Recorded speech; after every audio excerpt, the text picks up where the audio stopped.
Let go of the woolen blanket. A washerman used to take his clothes for washing in a river.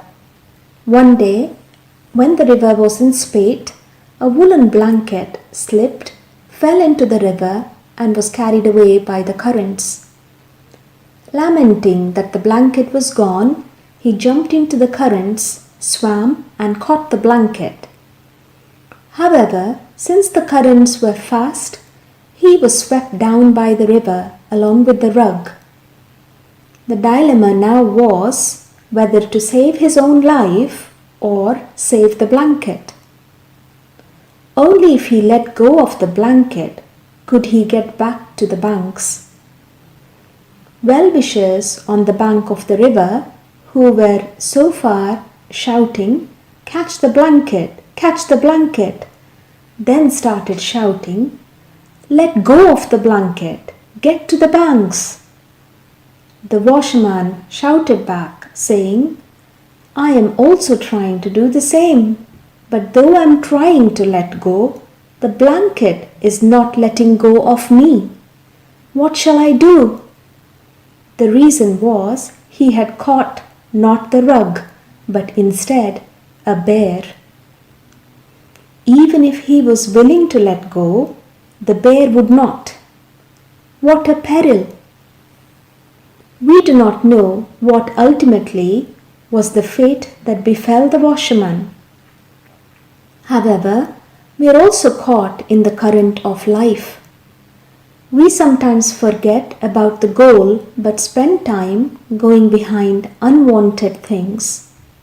Neighbors and others many times encourage us too. Many a time we do not like the advice given by well-wishers. In due course, when we are caught in incidents of life which are like whirlpools, though we become careful, they will not let us go like that bear did not. In order that we may not be caught in these kinds of perils, we must understand the ultimate goal of life and the highway to accomplish that goal. Our great sages discovered those highways through penance and taught them to us with great kindness. They proclaimed that life lived within the fourfold bounds, namely dharma, artha, kama and moksha, was this highway. If we keep artha and kama as the only objectives to be achieved, they initially appear like the blankets in the above story, but without doubt they will gradually metamorphose into bears. But if we opt only for moksha, liberation, as the ideal to be accomplished, we are sure to reach the shores.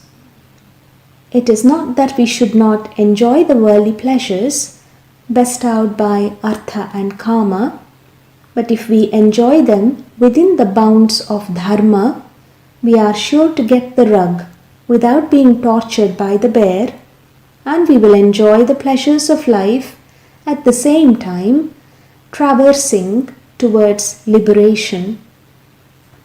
Let us remember the gem-like words of Sri Ranga Mahaguru, the foremost amongst yogis, who said, "If artha and kama are controlled within the bounds of dharma and moksha, like we control a naughty cow by tying its two hind legs, we can milk ambrosia from life."